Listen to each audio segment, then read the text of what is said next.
और मैं प्रश्न ऐड करना चाहता हूँ कि जब कोई भी बच्चा प्रिपरेशन स्टार्ट करता है तो वो यहाँ से सिलेबस लेके आएगा, वहाँ से सिलेबस लेके आएगा, इसने ये बता दिया, उसने वो बता दिया। तो मैं आपसे यह प्रश्न पूछने के पहले कि क्या पढ़ना है, मैं आपसे ये प्रश्न पूछना चाहूँगा कि अवॉइड क्या करना चाहिए, छोड़ना क्या चाहिए, क्या नहीं पढ़ना चाहिए, जिससे आप फोकस्ड रहें और कंफ्यूज ना रहें। देखिए इस मैटर पे मैं यही बोलूँगी कि बहुत सारे लोग बोलते हैं कि इस कोचिंग की नोट्स में पढ़ लूँ, फिर अपने दोस्त से नोट्स ले लिए, ठीक है, फिर अपने नोट्स आप चेक कर रहे हो।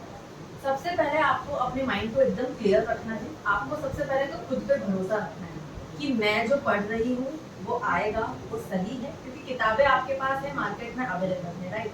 बहुत सारे लोग आपको अलग अलग गाइडेंस देते हैं कि आप यहाँ से पढ़ लीजिए, ये नोट्स ले लीजिए, या फिर अगर आपने ये किताब नहीं पढ़ी तो आपका तो हो ही नहीं सकता, या फिर आपने इतने ओटीज नहीं लगाए तो आप पॉसिबल नहीं है कि आप प्री क्लियर कर लें।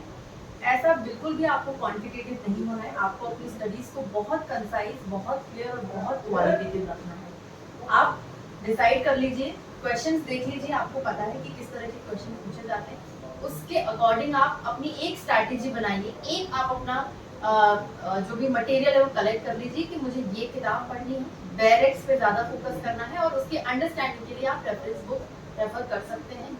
और आपको जो नोट्स हैं वो अपनी लैंग्वेज में बनाना है, बहुत इजी, जिसको आप बहुत अच्छे से एग्जाम टाइम में जब हरी में हम सब चीज़ें रिवाइज करते हैं, तब आप बहुत इजी लैंग्वेज को जितने अच्छे से ग्रैब कर पाएंगे। आपके जो भी कॉन्सेप्ट हैं, तो आपके नोट्स बहुत कॉन्सेप्चुअल होना चाहिए। एग्जाम टाइम में, प्रेशर में, जिस लैंग्वेज को आप बहुत इजीली ग्रैब कर सकते हैं, उसी लैंग्वेज में आप अपने नोट्स को सिंपल एंड सॉर्टेड रखिए।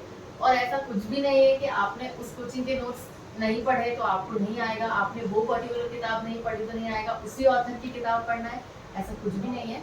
लॉ है, आपको उस पर एक बेसिक अंडरस्टैंडिंग बनानी है, और वो सभी किताबों में सेम है। आपको जिस किताब की लैंग्वेज समझ में आती है, आपको जो कंफर्टेबल लगता है पढ़ने में, आपको उसी को फॉलो करना चाहिए। एक ही स्ट्रैटेजी होना चाहिए और एक ही मटेरियल पे आपको विश्वास रखना चाहिए, और आपको अपने नोट्स पर, अपनी मेहनत पे विश्वास रखना चाहिए, और बिल्कुल भी कंफ्यूज नहीं होना चाहिए। जैसा कि हमने अध्ययन के बारे में चर्चा की, स्टडी मटेरियल के बारे में चर्चा की, तो एक और भ्रांति समाज में फैली हुई है कि सीजे उनका ही काम है जो रटना बहुत अच्छे से जानते हैं। एक इस प्रकार की एटमॉस्फेयर, वातावरण बना दिया गया है कि सीजे को वो अति शीघ्र निकाल लेते हैं, या सिर्फ वही निकाल सकते हैं जो रट्टाफिकेशन में बहुत एक्सपर्ट हैं, या जो रट बहुत अच्छे से सकते हैं। इसके ऊपर आपके क्या विचार हैं? ये बिल्कुल भी सही नहीं है, ऐसा बिल्कुल भी नहीं है ऐसा कि आप अगर बहुत अच्छा रटते हैं तो आप सिविल जज बन जाएंगे, और जो रटते नहीं है वो नहीं बन पाएंगे। सिविल जज की जो एग्ज़ाम है उसमें वो आपके कॉन्सेप्ट पर ज़्यादा फोकस करते हैं कि आप कितने आप कॉन्सेप्ट क्लियर कर पाते हैं।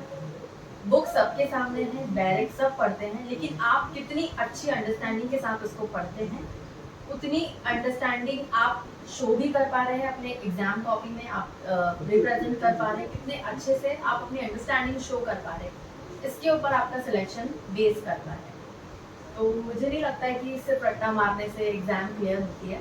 आपको एक बहुत अच्छी अंडरस्टैंडिंग बिठानी भी है, और साथ साथ में मैं एक और चीज़ अपनी तरफ से ऐड करना चाहूँगी। कुछ लोग ऐसा कहते हैं कि आपको बैरेट की लैंग्वेज में ही वर्ड टू वर्ड आपको आपके आंसर कॉपी में लिखना होती है, ये भी एक मिथ है, ऐसा बिल्कुल भी नहीं है।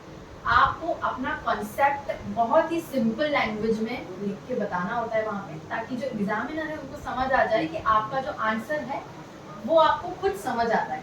जो चीज़ आपको खुद समझ नहीं आती वो आप किसी और को कैसे समझाओगे। तो एक बहुत अच्छी अंडरस्टैंडिंग के साथ आपको अपने आंसर्स लिखने होते हैं, फ्रेम करने होते हैं, बहुत ही कंसाइज वे में फ्रेम करने होते हैं। और लेकिन एक बात है, आपको जो लीगल टर्मिनोलॉजीज हैं उनको चेंज नहीं करना होता है, उनको आपको बैरिट की जो लीगल टर्मिनोलॉजीज होती है उसी में रखना होता है। बाकी लैंग्वेज आप अपने हिसाब से बहुत सिंपल और अंडरस्टैंडेबल बनाकर लिखेंगे, उतना ही ज़्यादा आपको एप्रिसिएशन मिलेगा।